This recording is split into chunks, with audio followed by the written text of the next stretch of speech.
வணக்கம். தீண்டாமை, அதாவது ஆங்கிலத்தில வந்து அன்டச்சபிலிட்டின்னு சொல்லுவாங்க. இந்த காலத்தில எங்கடா அன்டச்சபிலிட்டி அப்படின்னு நெறைய பேருக்கு கேள்வி வரலாம். ஆனா, நம்ம இந்த காலத்தில தான் தீண்டாமைன்றது, சாதி கொடுமைன்றது இப்ப தான் ரொம்ப அதிகமா இருக்கு. அதோட வெளிப்பாடு நெறைய இடங்கள்ல இருக்கு. நம்ம 2 பெரிய இடங்கள உதாரணமா வச்சு தான் இப்ப நான் இந்த வீடியோவ நான் வந்து எடுக்கப் போறேன். 1 நம்ம ஆலயங்களில், நம்ம இந்து சகோதரர்கள் வழிபடும் ஆலயங்களில், அடுத்தது கிறிஸ்துவ சகோதரர்கள் வழிபடும் சர்ச்சுகளில். இது 2 இடத்துல எங்க கடைபிடிக்கிறாங்கன்னு நம்ம பார்ப்போம். தெளிவா பார்ப்போம். இது எல்லாமே வந்து தரவுகள் அடிப்படையில் பல ப்ரூஃப்கள் பார்த்து, ஒரு வகையான ரிசர்ச் பண்ணி தான் இந்த கன்டென்ட்ட நான் ரெடி பண்ணியிருக்கேன். உதாரணத்துக்கு எடுத்துப்போமா, இப்போ சமீபத்தில தஞ்சாவூர் கோவில்ல கும்பாபிஷேகம் நடந்தது. அதுல வந்து தீண்டாமை கடைபிடிக்கப்பட்டது அப்படின்னு சொல்லிட்டு, தமிழ் தேச பேரியக்கம் ஓப்பனா வந்து குற்றச்சாட்டு வச்சாங்க. அதற்கு யாரும் மறுப்பு தெரிவிக்கவே இல்ல. மறுப்பு தெரிவிக்கலன்னா அதுதான் உண்மை இல்லையா? அதாவது இது பெரியார் மண் அப்படின்னு சொல்லிட்டு இங்க சில பேர் சொல்லின்னு திரியிறாங்க. பெரியார் மண்னா என்ன அர்த்தம்னா, பெரியாரோட கொள்கையை பின்பற்றி வளர்ந்த மண். அதனால பெரியார் மண் நாங்க சொல்லிக்கிறோம் அப்படின்னு சொல்றாங்க. ஆனா பெரியார் அப்படின்னு சொல்லக்கூடிய அவருடைய முதன்மை கொள்கை என்ன? சாதி மறுப்பு தான்.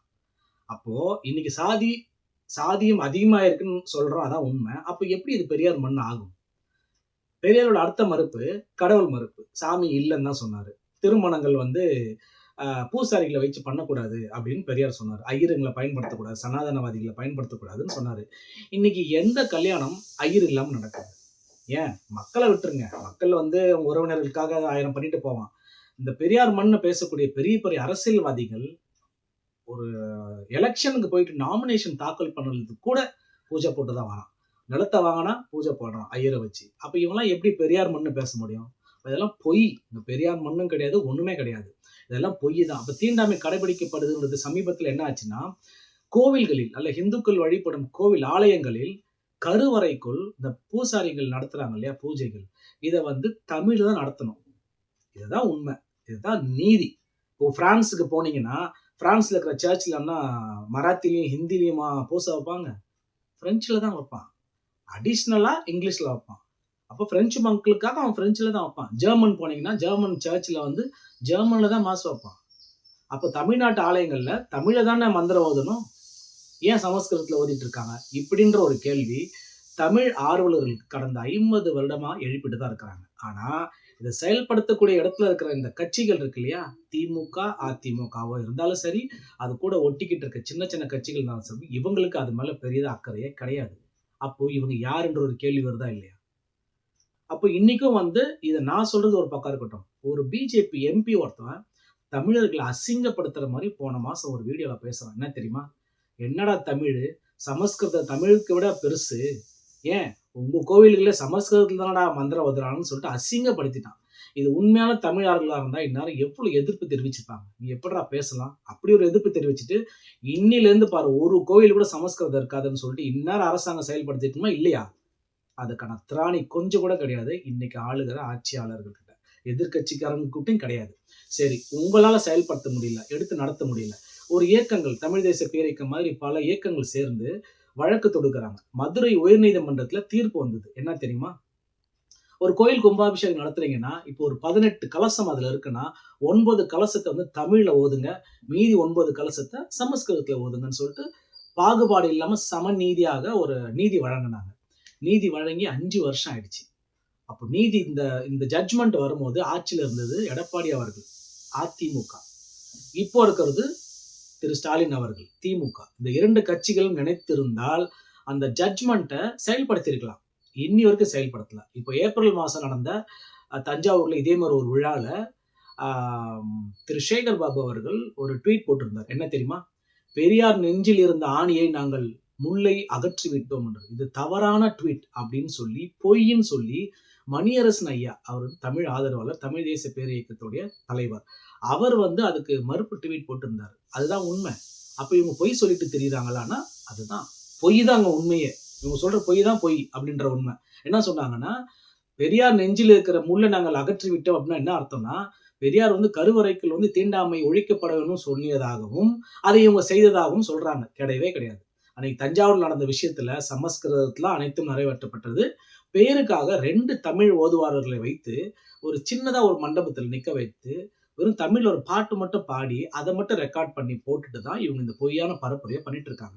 அப்போ தீண்டாமை நீ கடைபிடிக்கப்படுதா இல்லையா? ஒரு பிஜேபி எம்பி உங்களை வந்து கழுவி ஊத்துறானே, அப்போ நம்ம அதற்கு எதிர்த்தாவது நம்ம தமிழ் ஆலயங்கள்ல வந்து தமிழ்ல தான் வழிபடணும்னு சொல்லிட்டு சட்டத்தை கொண்டு வரணும்னு சொல்லிட்டு யார் எடுப்பா அந்த முடிவைனா, உண்மையான தமிழ் ஆர்வலர்கள் தான் எடுப்பாங்க. அப்ப இவங்கலாம் யார் ஆட்சி செய்றவங்கலாம்? பதிலே கிடையாது. இது இந்து மதத்துல இருக்கக்கூடிய உச்சக்கட்ட தீண்டாமை. அப்போ அந்த கருவறைக்குள்ள யார் வந்து இன்னைக்கு பூஜை செய்துட்டு இருக்கான்னா, பிராமணர்கள். அவன் என்ன சொல்றான்? நீ வரக்கூடாது. நீன்னு அவன் யார சொல்றான்? அவன்னா தலித்த தனியாவும், வன்னியர தனியாவும், நாடார தனியாவும், ரெட்டியார தனியாவும், தேவர தனியாவும் பிரிச்சா சொல்றான்? தமிழர்களே தீண்டாமைக்கு உட்பட்டவர்கள். தமிழர்களே தீண்டாமை தான் அவங்க. அவங்க எல்லாமே சூத்திரர்கள். தமிழர்களே உள்ள வரக்கூடாதுன்றான். அப்போ ஒட்டுமொத்த தமிழருக்கு சேர்ந்து தானே இந்த கோபம் வரணும். இதுல என்ன நமக்குள்ள வேற வேற சாதி வேறுபாடு. நமக்குள்ள நாம என்ன பெரியவங்க, நாம கீழ நம்ம மேல. நம்ம எல்லாருமே அவன் கீழ தானே சொல்றான். அதனால தானே கருவறைக்குள்ள விட மாட்றான். அப்ப எல்லா தமிழர்களுக்கும் தானே இதுல வந்து உணர்ச்சி வந்து கோபம் வரணும். யாருக்குமே வரலையே. ஏன் வரல? ஆட்சியாளர்கள் அதுக்கான வழி கொடுக்கல. ஏன்னா இவங்க ஆட்சி செய்யறதே அந்த சாதின்ற ஒரு படிக்கட்டு மேல தானே. சாதி எல்லாம் ஒண்ணு சேர்ந்துட்டா இவங்களால அரசியல் பண்ண முடியாது இல்லையா? இவங்க பண்றதே ஜாதி அரசியல் தானே. ஒரு ஜாதிக்கு ஒரு கட்சி, ஒரு கட்சிக்கு ஒரு சீட்டை ஒதுக்கி கடைசி வரைக்கும் அவங்களை அடிமையாவே கூட வச்சிருந்து நடத்துறது தான் இன்னைக்கு ஆட்சியாளரோட வேலை. இது ஹிந்து ஆலயங்கள் நடக்கிற தீண்டாமை. அடுத்தது கிறிஸ்துவத்துக்கு வருவோமா? என்னது கிறிஸ்துவத்துல தீண்டாமையா? என்னடா சொல்றீங்க? புதுசா இருக்குதுன்னா உங்களுக்கு நிறைய பேர் தெரியாம இருக்கலாம். நான் அதான் உண்மை. முனைவர் மேத்யூ அவர்கள் ஒரு புத்தகம் எழுதியிருந்தார். திருச்சபையில் தீண்டாமை. திருச்சபைன்னு என்னன்னா அந்த கிறிஸ்துவ ஆலயங்கள்லாம் ஒரு அமைப்பா இருக்கும். டயசிஸ் அப்படின்னு சொல்லுவாங்க. இத்தனை மாவட்டங்கள்ல சேர்ந்த ஒரு டயசிஸ் அப்படின்னு சொல்லுவாங்க இல்லையா? அதுதான் திருச்சபைன்னு சொல்லுவாங்க. அவர் வந்து புள்ளி விபரமா திருச்சபையில் தீண்டாமைன்ற ஒரு புத்தகத்தை வெளியிட்டு இருக்கிறாரு. எத்தனை பேருக்கு இந்த புத்தகத்தை பத்தி தெரியும்? வாய்ப்பு இல்லை. இந்த மாதிரி நல்ல விஷயங்கள்லாம் வந்து வெளியில தெரிவிப்பதற்கே நிறைய வாய்ப்புகள் இல்லை. அந்த புத்தகத்துல அவர் தெளிவா ஒரு மாவட்டத்திலையும் ஒரு சர்ச்சுங்களிலையும் எந்தெந்த சாதியை அடிமைப்படுத்துது அப்படின்றத புள்ளி விபரத்தோட கொடுத்திருக்கிறாரு. இந்த புள்ளி விபரம் அரசாங்கத்துக்கிட்ட கூட இருக்காது. உதாரணத்துக்கு அதுல படிச்ச சில விஷயங்கள் எனக்கு ரொம்ப வியப்பாச்சு. ஒரு ஆலயத்துல ஒரு கிறிஸ்தவ சர்ச்ல ஒரு ஃபாதர் பொதுவாக சர்ச்சில் வந்து ஃபாதர் வந்து நன்மை கொடுப்பாரு.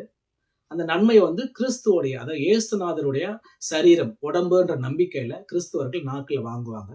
அது 2 நிமிஷம் அப்படியே வச்சு தான் நாக்கில் கரைஞ்சிரும். இது வந்து ஒரு புனிதமான ஒரு நற்கருணை தான். ஒரு ரோமன் கத்தோலிக்கர்களுக்கு ஒரு புனிதமான ஒரு விஷயமே. அந்த நற்கருணை வழங்குறதுக்கு ஒரு ஃபாதர் ஒரு சர்ச்சில் வராரு. ஒரு குறிப்பிட்ட மக்கள் போயிட்டு அந்த நற்கருணை வாங்கல. பாதி மக்கள் தான் வாங்குறாங்க. என்னடா அப்படின்னு பார்த்தோம்னா அந்த ஃபாதர் வந்து பட்டியலினத்தோடு சேர்ந்தவராம்.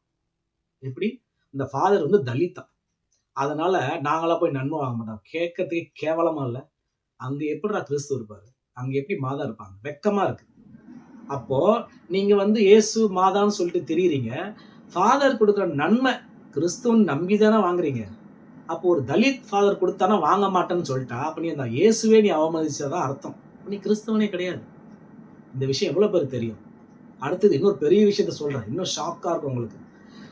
வருடத்துக்கு மாதா திருவிழாக்கு முன்னாடி இந்த காவி உடை போட்டு கிறிஸ்துவர்கள் நடந்து இங்கேருந்து வேளாங்கண்ணிக்கு போவாங்க. நான் என்னைக்குமே பக்தர்களை குறை சொல்லவே மாட்டேன். ஏன்னா பக்தர்களுக்கு என்னைக்குமே உண்மையாமே கடவுள் மேல நம்பிக்கை இருக்கும். அது எந்த மதமா இருந்தாலும் சரி. பக்தர்கள் நம்ம குறை சொல்லவே கூடாது. அதை வழி நடத்துறாங்க பார்த்தீங்களா? போதகர்கள், பூசாரிகள், ஃபாதரியார்கள் இவர்கள்ட்ட தான் அந்த குறையே இருக்கு. பக்தர்கள்ட்ட குறை இருந்தா அதை தடுக்க வேண்டியதான் அவங்க கடமை. அந்த குறையை வைத்து எப்படி அரசியல்வாதிகள் அரசியல் பண்றாங்களோ மத போதவர்களும் அதான் பண்ணிட்டு இருக்கிறாங்க. சரி, இப்போ வருவோம். வேளாங்கண்ணிக்கு நடைபாதையா போவாங்க. பல லட்சம் பேர் சென்னையில இருந்து நடந்து போவாங்க. எவ்வளவு பக்தி இருந்தா அவங்களுக்கு இந்த மாதா மேல பக்தி இருந்தா வேளாங்கண்ணி கோயில் நடந்து போவாங்க. அவங்களுக்கு சில விஷயங்கள் நடந்திருக்கும், நம்பிக்கை இருக்கும், போவாங்க. அப்போ இவ்வளவு நம்பிக்கை அற்புதம் நடந்த அந்த வேளாங்கண்ணி சர்ச்சுக்குள்ள ஒரு விஷயம் ஒண்ணு இருக்கு. அந்த சர்ச்சுக்குன்னு கிட்டத்தட்ட 5ல இருந்து 6 கல்லறைகள் இருக்காம் வேளாங்கண்ணியில. எப்படி? அந்த வேளாங்கண்ணி சர்ச்சுக்கு மட்டுமே 5 முதல் 7 கல்லறைகள் இருக்கா. சரி, கல்லறை தானே, அதுல என்ன ஷாக் அப்படின்னு கேட்குறீங்க இல்லையா? ஒரு கல்லறை ஒரு சாதிகள். கேட்கறதுக்கு கேவலம் அல்ல? அதாவது ரெட்டியார் செத்தார்னா இங்கே தான் அடக்கம் பண்ணுவாங்களாம். வன்னியர் செத்தார்னா அந்த கல்லறையில் தான் அடக்கம் பண்ணுவாங்களாம். தலித்து செத்தார்னா இந்த கல்லறையில் அடக்கம் பண்ணுவாங்க. படும் கேவலமான உச்சக்கட்ட தீண்டாமை இது. எங்க நடக்குது? கிறிஸ்தவத்தில், ரோமன் கத்தோலிக்க சபையில். எல்லா சபையிலும் உண்டு. புரோட்டஸ்டன்ட், பெண்டிகோஸ்ட் எல்லா சபையிலும் உண்டு. அவங்களுக்கு தெரியும் அந்த தீண்டாமை எந்த லெவல்ல இருக்கு அப்படின்ட்டு. அப்போ ஒரு கல்லறை மனுஷன் இறந்து செத்ததுக்கு அப்புறம் போய் நிம்மதியா படுக்கணும்னு விரும்புறான். அங்கேயும் சாவு இருக்கு. ஸோ நான் சொன்னது சாவு வந்து சாதின்றது நாம் இருக்கும்போது மட்டும் இல்லை, செத்ததுக்கு அப்புறமும் இருக்குன்றத நம்ம கத்தோலிக் சபை மூலமா இது வெளி உலகத்துக்கு அந்த புத்தகத்துல தெளிவா கொடுத்திருக்கிறாரு. அவர் அண்ணன் மேத்யூ அவர்கள் தெளிவா கொடுத்திருக்கிறாரு. அப்போ இந்த சாதி இருக்கிற வரைக்கும் தான் நம்மளை பிளவுபடுத்தி நம்ம மேல ஏறி நின்று ஆட்சி செய்யறான் இந்த ஆட்சியாளர். ஸோ பெரியார் கிடையாது, 1000 பேர் வந்தாலும் பெரியாருக்கு முன்னாடியே சாதி மறுப்பு எவ்வளோ பேர் பேசியிருக்கிறாங்க. இது ஒரு அரசியலுக்காக பெரியார்னு சொல்லி தெரியுறாங்க தவிர, சாதி மறுப்பு என்பது முன்கூட்டியே பெரியாருக்கு 20 வருஷத்துக்கு முன்னாடி, 30 வருஷத்துக்கு முன்னாடி, 40 வருஷத்துக்கு முன்னாடி இருக்கு. ஏன் நம்மளுடைய ஔவையார் பாடல்களிலே சாதி மறுப்பு இருக்கு. அதனால பெரியார் தான் அதுக்கு தந்தைலாம் நான் சொல்ல மாட்டேன், அவர் ஒருவர், அவ்வளவுதான். அப்போ இன்னைக்கு ஆட்சி செய்யறவர்கள் எல்லாமே சாதியை வைத்து தான் நம்மளை பிளவுபடுத்தி நம்ம மேல மிதிச்சு இந்த ஆட்சி செஞ்சுட்டு இருக்காங்க. இன்னைக்கு எலெக்ஷன் வருதுன்னா ஒரு வேட்பாளர் சாதியை பொறுத்து தான் நிப்பாட்டப்படுறாங்க. அப்போ மக்கள் கிட்ட அந்த சாதி உணர்வை கொடுத்து வெறியாக்கி அவனை தூண்டி விட்டு தான் நமக்குள்ள கலவரத்தை ஏற்படுத்தி இந்த எலெக்ஷனே நடத்திட்டு இருக்கிறாங்க. இப்போ நம்ம செய்ய வேண்டியது என்ன தெரியுமா? இது யார் வந்தாலும், எத்தனை எலெக்ஷன் வந்தாலும் நமது நிலைமை மாறாது. மாற்றம் என்பது நம்மிடமிருந்து தான் உருவாக வேண்டும். ஸோ இந்த சாதி மறுப்புன்றது ஒருத்தவங்க மனசுலேருந்து உருவானா மட்டும்தான் இந்த சாதி ஒழியும். சாதி ஒழிந்தால் ஊர் 100% நன்றாகவே இருக்கும் சொல்லி முடித்து விடுகிறேன். நன்றி, வணக்கம்.